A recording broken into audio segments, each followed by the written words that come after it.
Ngunit lingid sa kaalaman ng mga ito, gabi-gabing may kinakaharap na mga nilalang itong si Loren. Noon pa man kasi pinuno, trabaho na niya na iligtas ang baryo sa lahat ng uri ng banta na nagmumula sa panig ng kaliwa. Ito ang pangunahin niyang misyon at yun din ang rason kung bakit nanirahan siya sa lugar ng Ragay. Kahit kasi maraming mga manggagamot at antingero rito, nagsilipa na rin ang mga pamilyang may dugo ng aswang. Matagal nang nangyayari ang sigalot doon at ayon sa kanya, nagmula pa ito sa panahon ng mga Kastila. Marami nang sumubok na lipulin ang mga nilalang, pero sadyang hindi nila yun matinag-tinag. Bukod sa masyado itong marami, natuklasan din nila na ang pugad na pinagmumula ng mga ito ay binubuo ng iba't ibang lahi. At ang mga lahing yan, araw-araw ay tumutuklas ng panibagong paraan kung papaano mapag-iisa ang kanilang mga abilidad at kapangyarihan. Matagal na nila yung sinusubukang gawin, ngunit sa kasamaang palad di rin ito nagtatagumpay. Gayunpaman, patuloy itong sinusubukang pigilan ng mga antingero buhat sa banta sa kaligtasan. At para magkaroon siya ng ambag sa parte niya, lahat ng napapadpad na aswang sa kanilang lugar, pinapatay niya ng walang paglilitis. Makitid na kung makitid, ang importante nagagampanan niya ng maayos ang kanyang tungkulin. Subalit habang lumilipas ang taon, napapansin ni Loren na nagpupumilit ng makipaglapit ang mga aswang sa tao. Ilang beses niya na yung nasilayan, kaya alam niya kung ano ang nangyayari at binabalak ng mga ito. At dahil sa ganoong kalakaran, kung kaya't dito na rin niya iniba ang taktika na matagal na niyang ginagamit. Naisip niya na kung ipagpapatuloy niya ang kanyang nakasanayan, marami siyang taong maaapakan. Kaya naman ang ginawa niya, sinusunod niya ang binabalak ng mga aswang. At para magawa ito, kailangan din niyang makipaglapit sa mga taong binibiktima ng mga ito. Hindi siya nahihirapan na gawin ang bagay na yan dahil na rin sa kanyang impluensya at pagkakakilanlan. At para maisagawa ng maayos at malinis ang mga balak niya, malugod niyang iniimbitahan ang mga pakay niyang nilalang sa kanyang pamamahay. At kapag kumagat na ang mga ito, sisimulan na niyang lituhin ang mga taong kasama nito sa pamamagitan ng pakikipag-usap. Subalit sa kasagsagan nito, di mapapansin ng mga taong yon na humihiwalay na pala sa kanyang katawan ang kanyang wisyo.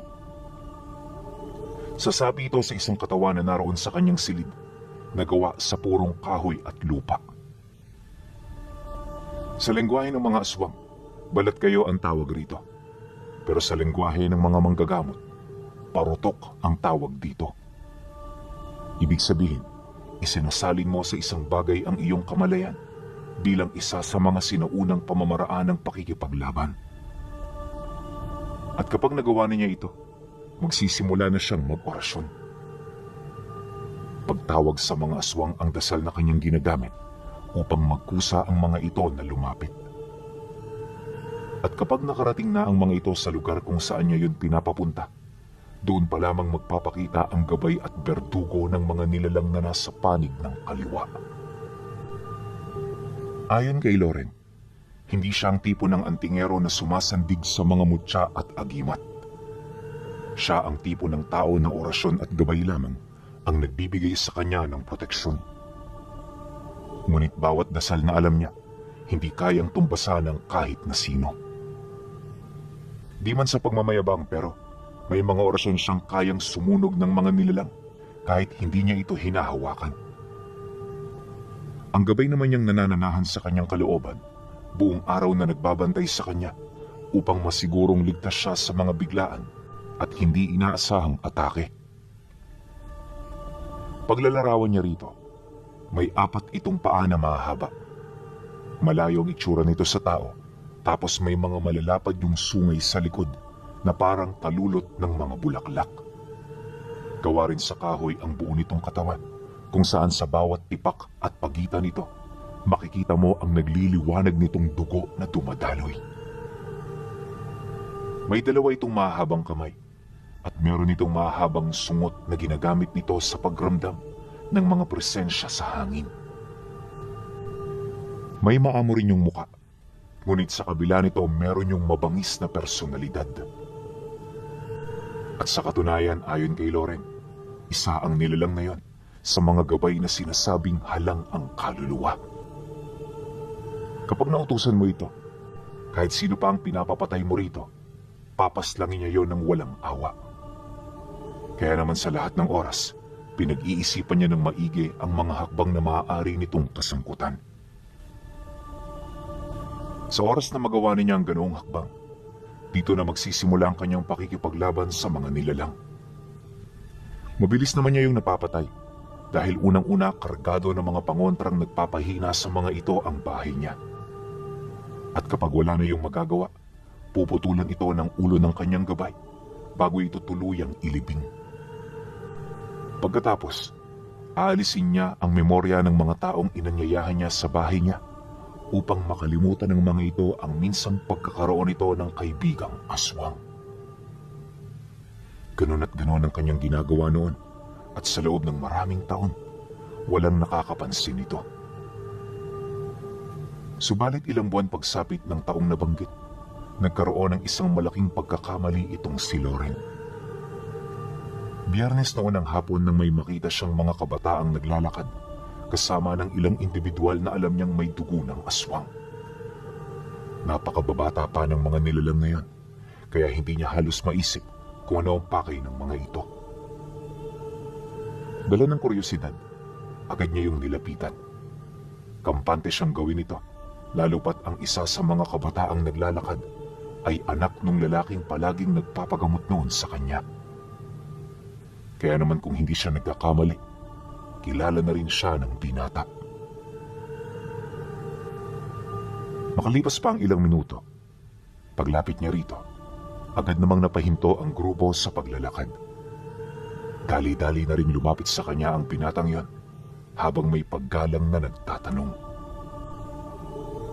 Magandang hapon ho, Tio Loren. Meron ho ba kayong kailangan sa amin?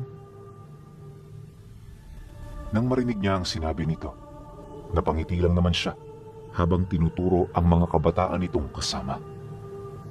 Anya, bago sa kanya ang mga mukha nito, kaya nagtataka lang siya kung saan nila yon nakilala. Dagdag pa niya na, kahit hindi bago ang ganoong kaganapan sa baryo nila, kailangan pa rin nilang mag-ingat sapagkat hindi nila alam kung saan yon nagmula. Matapos naman niya yung mailahad, agad niyang inanyayahan ang mga binatilyo na pumunta sa bahay niya. Kagaya ng inaasahan, may mangilan-ngilan sa mga ito ang tumutol, pero sa katagalan wala na rin naman yung nagawa. Pagsang-ayon ng mga ito, agad naman nilang tinahak ang daan habang maigi niyang pinakikiramdaman ng mga nilalang.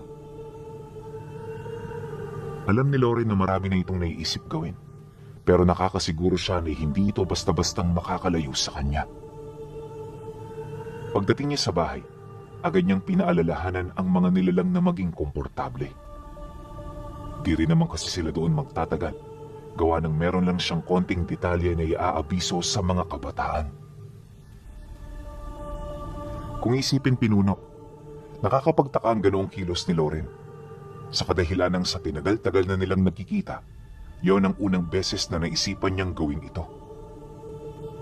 Dahil dito, kung kaya't habang naghihintay ang mga kabataan, hindi nito maiwasang mag-usap-usap. Maya-maya pa, agad naman niya yung kinaharap upang mailahad na ang gusto niyang sabihin. Sa kasagsagaan ng kanyang pagsasalita, dito niya na unti-unting hinati ang kanyang kamalayan upang kaharapin ang mga binatilyong nasa labas ng kanyang tahanan. Pagsabi niya sa kanyang balat kayo, agad niya yung tinawag sa pamamagitan ng orasyon. Dahil dito, kung kaya't walang nakatanggi sa kanyang nais. Kalkulado ang bawat kilos ni Loren, kaya inaasahan niya na magiging madali lang ito para sa kanya. Ngunit ang hindi niya lubusang maisip ay yung pagkakataon na gagawin ng binatang anak nung kakilala niya. Habang nagpapaliwanag kasi ang kalahati ng kanyang persona, bigla yung umalis ng hindi niya namalayan. Dali-dali yung tumungo sa likuran ng kanyang bahay kung saan sila naroon. Pagbukas naman ito ng pinto, laking gulat na lamang nito nang masipat nito ang kanyang balat kayo na kasalukuyan ng pinapaslang yung mga kabataang kasama nito. Nasipat din ito ang kanyang gabay na walang habas yung pinupugutan ng ulo hanggang sa malipol na nito ang lahat ng kanilang kasama. Pagbaling niya ng tingin sa binata, di na siya nakapagpaliwanag. Alam niya kasi na malabo na yung maniwala sa kanya dahil sa balat kayong kanyang ginamit. Kaya naman imbis na magsalita, pinili na lamang niyang ito ay paalalahanan bago paalisin. Roy, malaya ka makakaalis dito. Pero sana wala kang pagsasabihan sa mga nakita mo. Magpapaliwanag ako, pero hindi sa ngayon.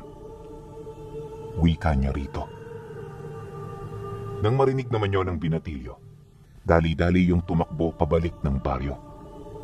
At sa sobrang pagmamadali nito, hindi na nito nagawang madaanan ang mga kaibigan nitong patuloy pa ring nakikinig sa kanya.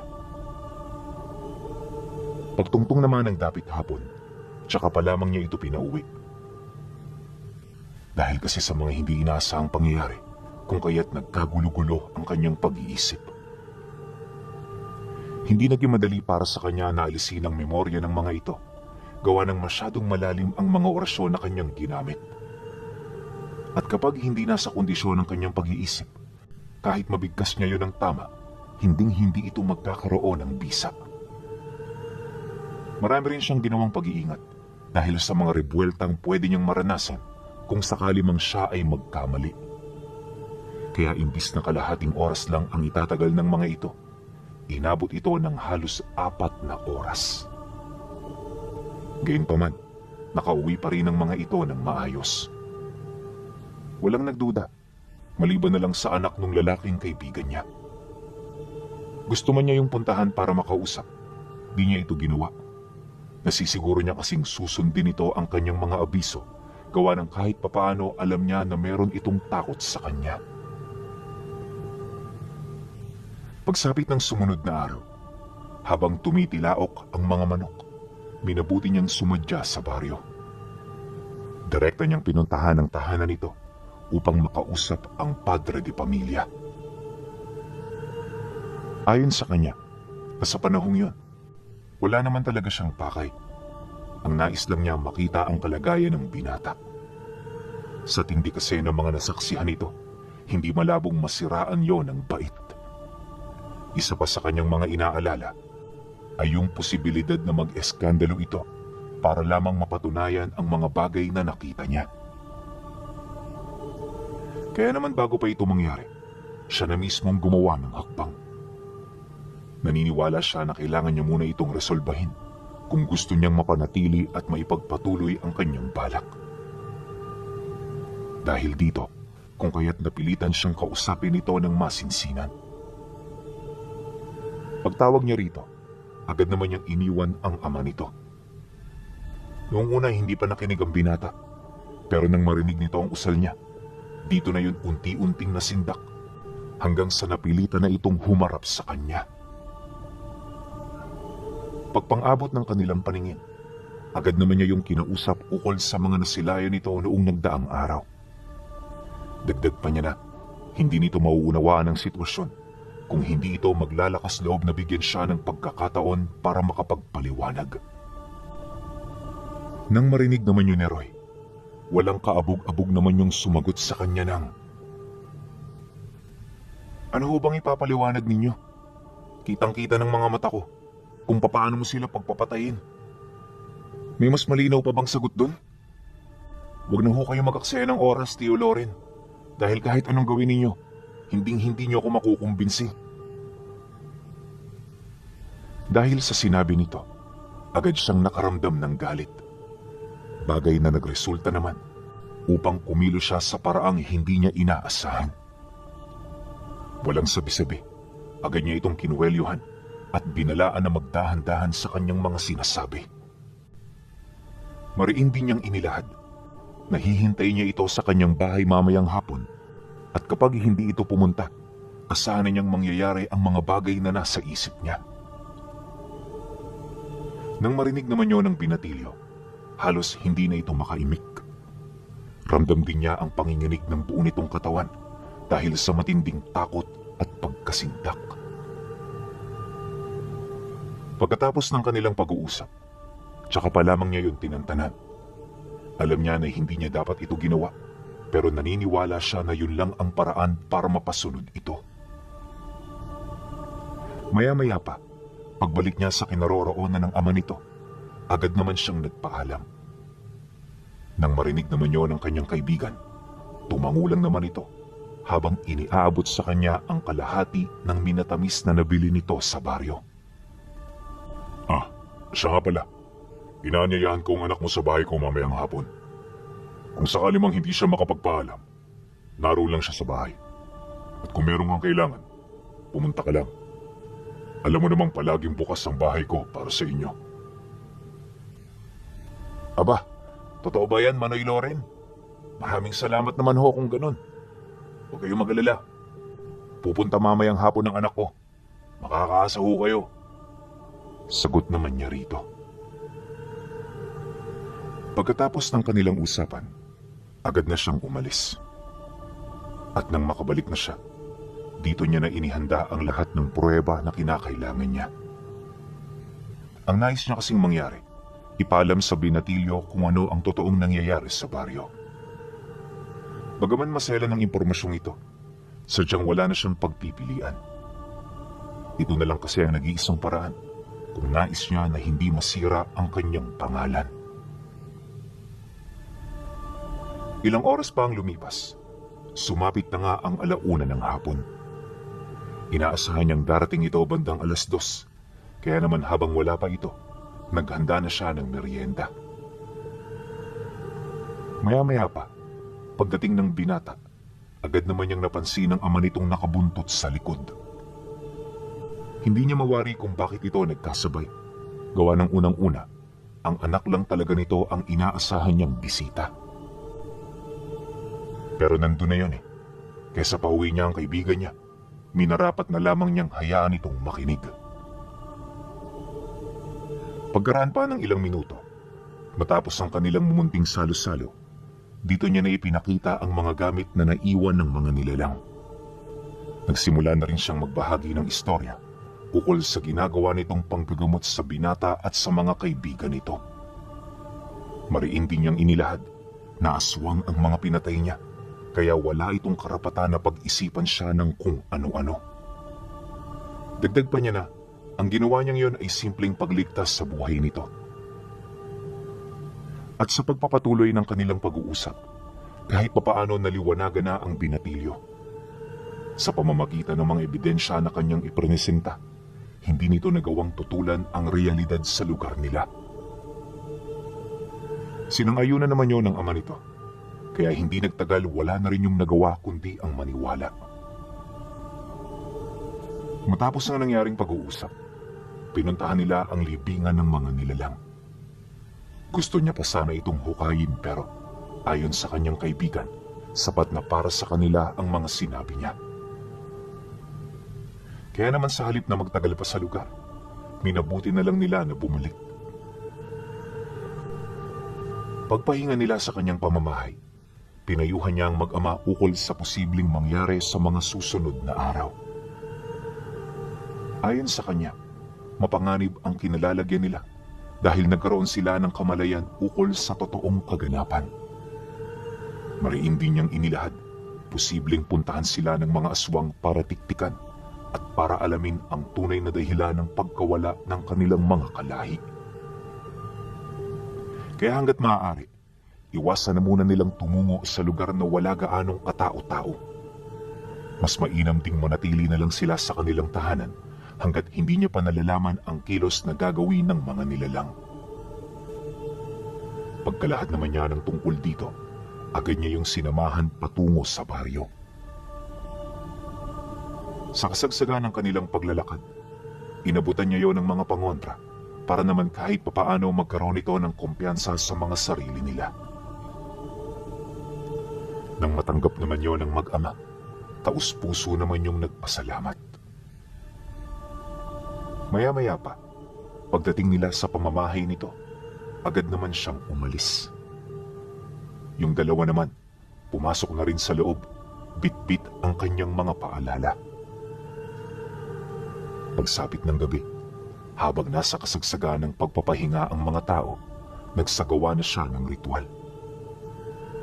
Ang nais niya, maglibot-libot sa baryo upang masigurong walang nanggugulo. Di niya binalak na gamitin ang kanyang totoong anyo. Gawa ng bukod sa matinding pagod, kinakailangan din niyang magkaroon ng maayos na pahinga sa gabing yon. At ang pinakamabisang paraan para magawa ito ay ang palakari ng balat kayo niya. Paglipat dito ng kanyang wisyo, mabilis na siyang lumakad. Habang binabagtas niya ang daan, naging abala naman ang kanyang gabay sa paglilibot sa kanyang tahanan. Ito ang nagsilbi niyang pinakahuling depensa laban sa mga nilalang na nagbabalak ng masama sa kanya. Kapag kasi nasa ganun siyang estado, hindi siya basta-bastang makakakilos, lalo na kapag may biglaang pumasok na nilalang sa loob. Ito ang isa niyang kahinaan, kaya para mapunan ang butas nito, palagi niyang ginagamit ang kanyang gabay kapag lumilipat siya ng kalahati ng kanyang persona. Ayon pa sa kanya, buong-buo ang tiwala niya rito, gawa ng sa tanda niyang yun, wala pa siyang nakalabang nilalang na kayang tumapat sa lakas nito. Bagay na naging daan upang mapanatag siya sa kabila ng kanyang mga ginagawa at estado. Makalipas ang ilang oras na paglilibot, marami siyang nakitang nilalang na nakasampa sa bubong ng iilang pamamahay. Kahit malayo pa, alam niya nang naghahanap ng biktima ang mga ito, kaya bago pa man yun makapagsimula, dali-dali niya yung itinaboy. Pagtatapat ni Loren Pinuno, na kapag nasa loob siya ng kanyang balat kayo, may kakayahan siyang halos kahalin tulad ng mga aswang. Bukod sa napakabilis niya, wala rin siyang bagay o gusaling hindi kayang akyatin. At kahit lumipad pa ang mga nilalang, mahahabol at mahahabol niya ito nang hindi man lang nakakaramdam ng pagod. Bukod din sa kaya niyang makipaglaban ng walang katapusan, kaya rin niyang gumawa ng replika ng kanyang sariling gabay. Yun nga lang, hindi buo ang kapangyarihan nito kagaya ng orihinal. Gayunpaman, kahit hindi ito umabot sa kalahati, kaya pa rin itong tapatan ang mga nilalang na mas mataas pa ang antas sa mga gabunan. Bagay na naging dahilan ng paulit-ulit na tagumpay ng kalahati ng kanyang persona. Sa pagpapatuloy ng kanyang ginagawa, dalawa na sa mga aswang ang napatay niya. Yung isa pinatakas niya hindi dahil sa naisahan siya nito, bagkus ay dahil sa kagustuhan niya na iparating ng mga ito ang kanyang mensahe. Alam niya na ito pa lamang ang simula, kaya hanggat hindi pa dumarating ang malakas na unos, dahan-dahan na rin siyang naghanda. Pagsapit ng sumunod na araw, dito na dumami ang mga nilalang na nagpaparamdam sa kanilang lugar. Malaking porsyento ng mga ito ay nakamasid sa bahay ng kaibigan niya, sa kadahilan ng naramdaman ng mga ito sa bahay na yon, ang mga naiwang bakas ng kanilang kasama. At sa paglipas pa ng linggo, mas lalong dumami ang mga nilalang na dumadayo sa kanilang lugar. Maliban sa kanya at sa mga albularyo, wala nang nakakaalam ukol dito. Ngunit ang ganoong kaganapan, nakakabahala na ayon sa iilan. Sabi-sabi ng mga ito, na kinakailangan na nilang kumilos upang hindi sila nito maunahan. Dagdag pa nila na, kahit wala silang basbas na nagmumula sa kanilang mga kasama, kikilos sila at hindi na sila nito mapipigilan pa. Nang malaman naman ni Loren ang tungkol dito, hinayaan lang naman niyang gawin ito ang kanilang mga nais. Sa isip-isip niya, mas paborito para sa kanila upang mabulabog ang mga nilalang kahit wala pa silang ginagawa. Subalit ilang araw lang ang lumipas pagkatapos ng kanilang pag-uusap, natuklasan nila ang karumal-dumal na nangyari sa mga albularyong naglakas loob na kumalaban sa mga ito. At ang pangyayaring yon, mabilis na kumalat sa kanilang mga kapanalig hanggang sa marami na sa kanila ang nakaramdam ng takot at pagkasindak. Ang mga antingero namang ilang linggo nang nakikipaglaban, minabuti na munang umalis sa kanilang lugar. Dulot na rin ang banta ng kaligtasan sa kanilang mga mahal sa buhay. Duwag man kung maituturing, hindi ito sinisi ni Loren dahil alam niya na sadyang mahal lang ng mga ito ang kanilang pamilya kumpara sa sinumpaan nilang tungkulin. Kaya naman imbis na magreklamo, tahimik niyang ginawa ang mga trabaho nito.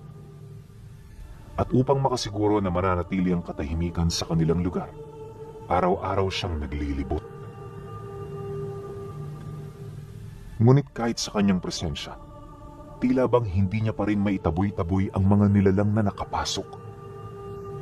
Kapansin-pansin din ang pagkuta ng mga ito malapit sa bahay ng kaibigan niya, na para bang meron itong binabalak na masama. Isang gabi, sumiklab ang kaguluhan sa lugar na yon. Huli na nang malaman niya ang tungkol dito, gawa ng nataon noong meron siyang pinagkakaabalahan. Subalit nang mapansin niya ang nangyayaring kaguluhan, hindi siya nagdalawang isip na pumanhik ng baryo. At sa pagmamadali niya, di niya na ginamit ang balat kayo niya. Tiwala si Loren na mas mareresolba niya ito kung siya mismo ang pupunta. Di hama kasi na mas malakas siya sa kanyang balat kayo. At alam din niya kung gaano kaseryoso ang sitwasyon noong mga oras na yon. Pagdating niya sa baryo, nakita niya ang bahay ng kaibigan niya na pinalilibutan na ng mga nilalang. Maraming tao noon ang nagmamasid pero walang kahit isa sa mga ito ang nagkaroon ng lakas ng loob para tumulong. Matapos naman niya yung masilayan, dali-dali siyang lumapit kasabay ng paglabas ng kanyang gabay mula sa loob ng kanyang katawan. Hindi naglaon. Nang mapansin naman ng mga nilalang ang kanyang presensya, siya kaagad ang unang inatake ng mga ito. Sinubukan talaga siya nitong itaboy, pero sa bandang huli, kabiguan ang kanilang nakamtan. Masyadong malakas para sa mga ito ang kasama niyang gabay, kaya kahit hindi siya kumilos, di siya nito nagagalaw. Ilang minuto pa ang lumipas, magdistansya naman ng mga ito. Doon pa lamang siya nagkaroon ng pagkakataon na makalapit sa tahanan.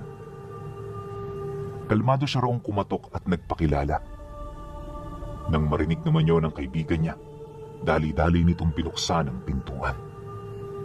At nang magpang-abot ang kanilang paningin, kaswal siyang pumasok kalakip ng pagbibigay niya ng utos sa gabay niyang naghihintay. Patayin mo lahat. Wala kang ititira.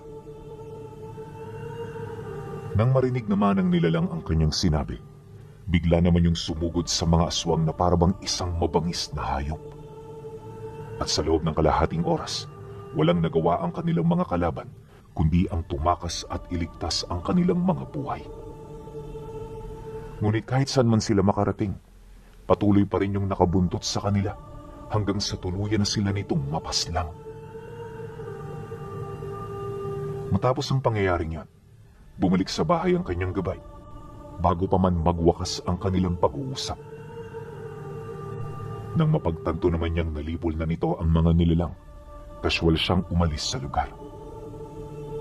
Magmula noon, hindi na pumapayag itong si Loren na dumami ang mga nilalang sa baryo. Kapag meron kasi siyang naaabutan, ora mismo pinapatay niya na ito. At dahil sa ganun niyang karanasan, kung kaya't makalipas lamang ang ilang buwan, pinangingilaga na ng mga nilalang ang kanilang lugar. Magmula noon, bumaba ang bilang ng mga taong bigla na lamang nagkaroon ng malubhang karamdaman. Labis naman niyang ipinagpasalamat ang ganoong resulta, gawa ng hindi niya inaasahan na sa pamamagitan pala ng ganoong hakbang, masisindak niya ng tuluyan ang angka ng mga aswang. Subalit sa kabila nito, hindi pa rin siya nagpakakampante, gawa ng anumang oras pwedeng bumaliktad ang sitwasyon, lalo na kung matagumpay na maisilang ng mga nilalang ang panibagong lahi. Pero kahit ganun, kumpiyansa pa rin ang mga nakatira sa kanila dahil nakatalaga sa kanilang lugar